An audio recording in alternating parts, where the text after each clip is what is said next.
Welcome back to Policies and Expectations for Chemistry 100 and 110 at Del Tech. This is part 2. So, determining your letter grade. Students must demonstrate a proficiency in all performance objectives for every course at Del Tech, and that means getting a score of 75% or better in the grade. The college grading system is universal, so all courses use the same system, and chemistry is no different. So a 92 to 100 is an A, an 83 to 91 is a B, a 75 to 82 is a C, and below a 75 is a failing grade. The grades are rounded appropriately, so if you have a 74.5 exactly, that will round up to a 75 for a passing grade of a C. And likewise with the other grades for rounding. However, in chemistry, because chemistry has two components, the lecture component and lab component that were mentioned in the first part of this lecture, you must have a passing score, that means a 75%, in both the lecture portion and the lab portion separately. The lecture portion, which is 75% of your grade, is composed of exams, which is the bulk of that 75%, 70 of that 75%, and quizzes, which are 5%. It could be quizzes or problem sets or both, but since the problem sets are not required for this course, it'll just be quizzes representing 5% of your grade. These will total up to 75% of your grade, and you must have a 75 score for this laboratory component. In other words, 75% of the points in this section. Now, the laboratory component, which is worth 25% of your grade, you must also have a 75% score in. So, for instance, if you had a if you had a 98% in your lecture and you had a 74% in your laboratory, you might have an overall score which is quite well into the passing range. However, you would still fail the course because your laboratory portion was failing.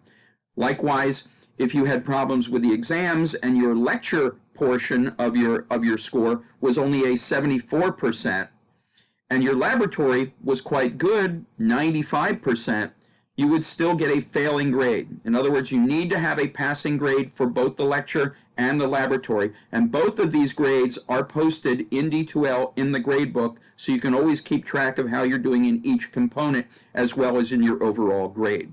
Remember, all three have to have a 75% or better to pass the course. So let's talk about each of the components. The lecture component. The lecture component is predominantly composed of exams. These are 4 mandatory exams and a final. You will typically have 7 days to do the exams, maybe 3 or more days to do the quizzes, and the final will be at least 7 days as well. You can use your textbooks, notes, the PowerPoint lectures, the labs you've completed, handouts that you were given in the beginning of the semester, practice exams, and a scientific calculator, but you cannot use any other website aside from logging on to D2L to take the test. No other website is allowed, and you must not talk to any other individuals while you're taking the exam. No other use of a website for any exam, any quiz, or the final. Please follow these rules. You're also not permitted to talk about any aspects of the exam with anyone, whether they're in the class or not, until everyone has completed that exam. An academic misconduct report will be filed with the Assistant Dean of Instruction's office if these rules are violated, so please do not do this. You do not want this report filed. I do not want to file this report. It is very stressful on everybody, so please follow the academic honesty policy for the campus and follow the instructions for how to take the tests and perform all the other assignments properly to avoid this.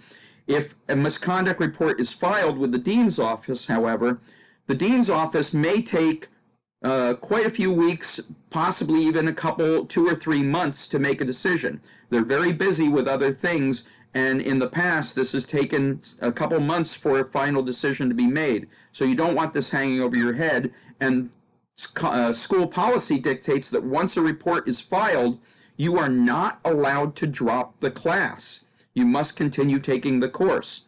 So it is absolutely imperative that you avoid any look of dishonesty in the course and do your very best without breaking any of the rules that are set for doing any of your assignments. So please follow this.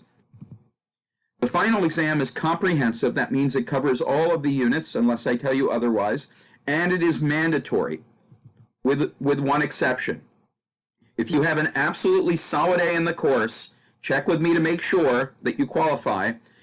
In that case, I will exempt you from the final, and you will just have to take the 4 mandatory exams, and that's it as far as the exams go.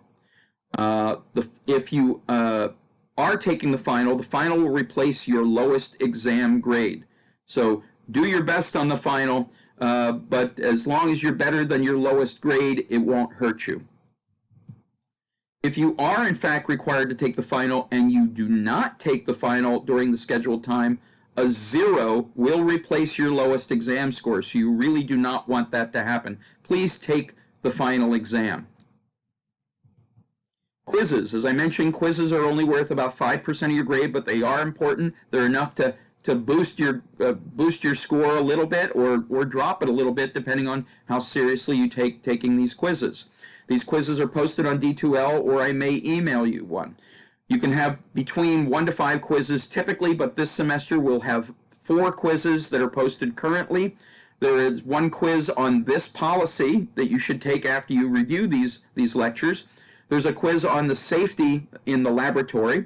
There'll be a quiz that relates to the Unit 1 material, and there'll be a quiz on a topic called nomenclature, which is the study of how to name chemical compounds, and this will be later on in the semester.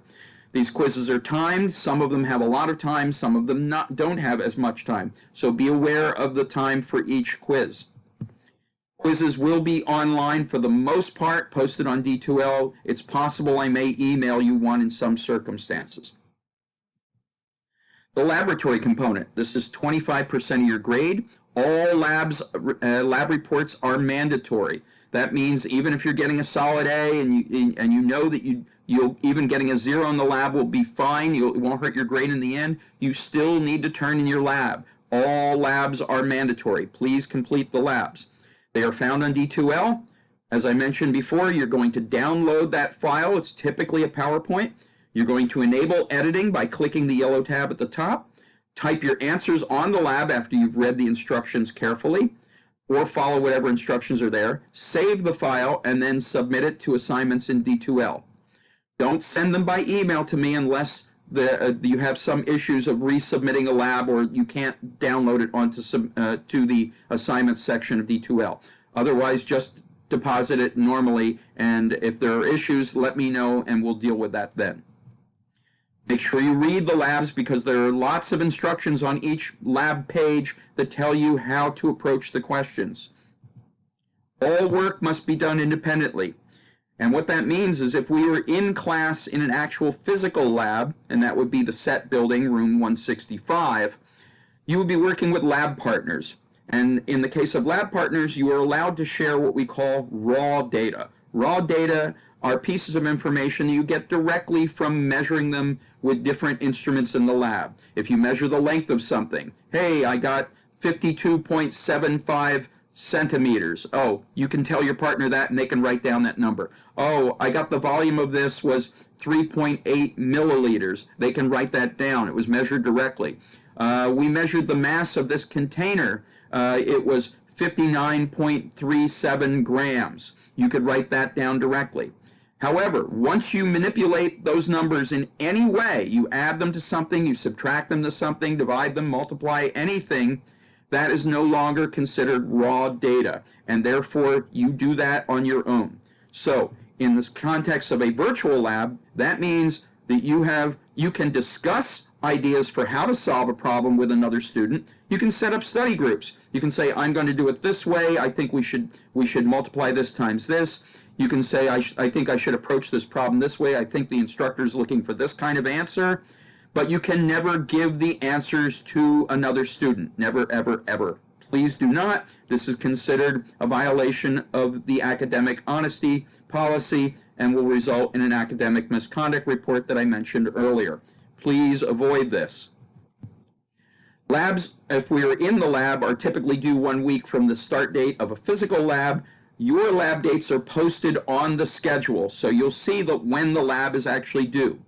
Late labs will be penalized 5% per day up to 1 week, and I may give you a 0 after 1 week.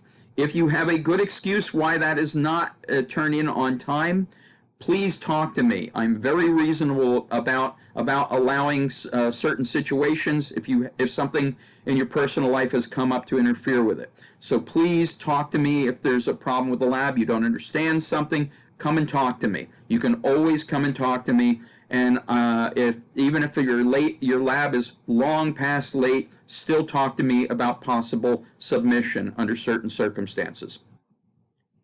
Now, in general, there is a rule that says if you miss 3 labs during the spring or fall semester, you automatically get a failing grade for the course. This is a rule that was created by the heads of the chemistry departments at all 4 Del Tech campuses, so I have absolutely zero control of this rule. However, during a 10-week session, which are common during the summer session, the rule is now 2 labs that are missed, or if you got a 0 on that lab, or you didn't turn the lab in, means an automatic failure for the course. So that means if you're taking this course in the summer, if you miss 1 lab, you'll get a 0 for that lab. If you miss 2 labs, you get an F for the course, and I have no control over this. So please keep on top of your labs. Make sure you're on top of it and have those grades in on time. If that's an issue, again, please come and talk to me. So, official withdrawal, also known as the W on your transcript. A W represents a dropped course. It does not affect your transcript score. It does not affect your GPA. It does not affect losing any financial aid if you got financial aid along the way, as far as I understand, but please check with your counselor to be sure. The drop date for the summer of 2020 is July 11th. That means if you drop the course by July 11th and you're currently failing the course, no failing grade will go on your record. However, if you merely stop attending a physical course or you stop viewing the video lectures in an online course or stop completing required assignments for either type of course without officially withdrawing, you will receive what we call a U grade on your transcript. And this is to be avoided at all costs. You do not want a U. So if you think you're going to drop the course, if you think there's a very good chance that you're not going to pass the course, I highly recommend you drop the course before the drop date of July 11th, because otherwise you could end up with a U that will affect your GPA and your financial status. Now, if you are taking the class in good faith right up to the end and you are still failing, you'll get an F. You'll fail the course, unfortunately, but you won't get a U. A U is given under specific circumstances. The college dictates that a U be given if the student has failed because they have failed to complete the assignments or attended the videos. And in this case of an online class, it means if you have stopped watching videos and stopped turning in homeworks, then that constitutes cause for receiving a U, and this can affect your GPA and it can affect your financial status, and you will be required to pay back your financial aid. So, class policies. Since we don't have actual class time sessions, you're not required to come, but if you do come, please try to show up on time, just as a courtesy to the other students and to myself. I'll try to open up the Zoom class 5 minutes before whatever time we set. Currently, we're setting it at Monday and Wednesday at 9 a.m., but that may change. But again, these are not mandatory at all. These are here. They're really help sessions for you. They're essentially office hours for me, even though I don't have official office hours since I am an adjunct instructor at Del Tech. You are responsible for watching all the online videos, and there are going to be a lot of short videos on there. Typically, you would be in class in a 10-week session. You would be in class for 6 hours a week. So you might get as much as 6 hours of videos per week. I'll try to keep it less than that, but please be aware there's going to be significant time watching videos. Follow the schedule to know which videos you should be watching at what time during the semester. It's your responsibility to find out what you missed. It's your responsibility to make up all work by the due dates. Class time consideration. If you do come to the Zoom sessions, the what I call class time sessions, and there are loud sounds behind you, just be mindful of it. Turn on your mute temporarily, unless I ask you a question, then you have to undo the mute. But please feel free to mute it if you know there's background noise. I know a lot of you have lives, some of you have children and relatives in the house, and in order to not interfere with the rest of the session for other people, just be mindful of that. You're adults. I'm going to treat you as adults, so take breaks whenever you need. If you want to take a bathroom break, just make an announcement, because I may need one too, and I'll just make an announcement. We'll all take a break for a few minutes, and we'll come back and continue on with the session. Otherwise, you are absolutely free to walk away from the computer at any point to take a phone call or deal with some personal issue, whatever you have to deal with. You have a life, and I understand that. So, participation, participation, participation. Did I mention participation? Please, when you are on these conferences, please participate. If I ask questions, give me answers. And you're there really to ask questions to find out so that tells me what you know, what you don't know, what's on your mind, what I can do better teaching.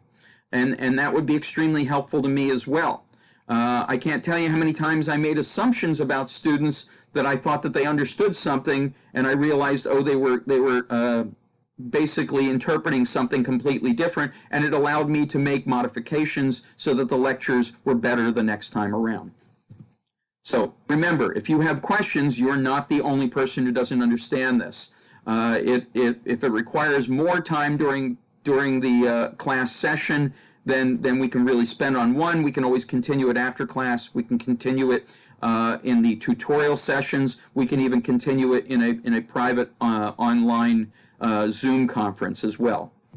Questions and answers are always encouraged, both questions and answers. It's okay to be wrong. I'd rather you try to answer a question than not try. If not trying at all, I'd rather you actually made an attempt. Even if you know it's going to be wrong, at least make an attempt. You might be asked to work problems out. If we were in physical class, I'd have you come up to the board, but if we're meeting, I might have you work on a problem during that class period time. But I will make one promise to you. I will never, ever abandon you when you're asked to solve a problem. I'll walk you through. If you're stuck, if you have no idea how to start it, I will walk you through. It's good practice for you, and you will always learn a little bit, at least, during that period of solving the problem. At the very least, you'll learn just a little bit more than you knew before you started that problem, and at the most, you'll have a much better idea how to approach the problems in the future. Missed exams. Well, in the regular school year on campus, this is more of an issue. Since this is online, you have 3 to 7 days for most quizzes, exams, and the final, typically towards the 7-day realm, and there shouldn't be a need for retake. However, I do understand that there might be emergencies, there might be prolonged family emergencies, you might have an illness, especially nowadays, you never know, or an injury that prevents you from taking the test or exam or quiz in a timely fashion. Just tell me, let me know, and we'll deal with it. But you may be expected to provide documentation for that absence. I'm sorry if that interferes with your privacy, and I really do not want to delve into your privacy, but I may require some documentation in some cases, at least a doctor's note for a medical emergency that may take a long period of time. If possible, if you know about something that's going to happen in the future, let me know and we can make arrangements then. But if we do make a makeup exam, it should be completed with 1 week of the regularly scheduled exam. Again, if there's some real emergency that will take longer, talk to me. We will deal with it. If you have not completed the exam and you have not asked for an extension on the exam, you will receive a 0 for that exam, and you want to avoid that, obviously. And if you do get a remake on the exam, essentially it'll be mostly the same exam with some modified questions. To maintain academic integrity, I may modify it. I may remove the extra credit question or change the extra credit question. So be aware of that. Additional policies. If you are a vet or active duty service person, please send me an email. All you have to do is send me an email that says, I'm a vet. I'm an active duty, I'm active duty in the Air Force. Just a quick email, that's all I need, just some record so that I can keep that for when we need to report that to the Veterans Affairs Office. Accommodations. If you need a special accommodation for any reason, hearing loss, visual impairment of some type, learning disability, any type of issue that might come up, and you do not already have an accommodation for that issue, please contact the Student Affairs Office, and they will give you an accommodation, and I will make arrangements so that you can do your assignments with that accommodation. So please, if you have something like that you think might be a concern during the course, by all means go to Student Affairs and get assistance, and we'll deal with that. Academic honesty. This is the third time I brought this up, and the reason why I bring this up so many times is we've had issues in the past, a lot recently, especially since we've gone online. So please be mindful of the policy for academic honesty. It's posted at this website that's listed here. And if you have any questions about some policy, you're not sure about what you can use on a test or what's allowed or what you can do during taking a quiz or writing up a lab, etc., talk to me first before you turn it in. Once you've turned it in, it's too late. So you please make sure that you are following the academic honesty policy, because we do not want to have an academic misconduct report filed to the Assistant Dean for Instruction's office. This is to be avoided at all costs, because this can result in one of three things: a failing grade for the assignment, a failing grade for the semester, or dismissal from the college. So these are the three things that could potentially happen if the dean decides that you were at fault in the misconduct episode. I do not make the decision. I make the report. I give all the objective data about what I believe happened and what I've observed, and send that in the report to the assistant dean. The assistant dean makes a decision typically a couple months later, so you're left waiting most of the semester or even after the semester to find out whether you even got a grade for that semester. So it's really something to avoid at all costs. So please be mindful of academic honesty, and it's really for your own benefit. You don't want to cheat yourself about learning the material, because it might be something you need later on in your schooling as well as in your career. With that said, yes, it's very overwhelming. And if you're in the summer course with 10 weeks, it's even more overwhelming because it is accelerated. Everything is posted on D2L.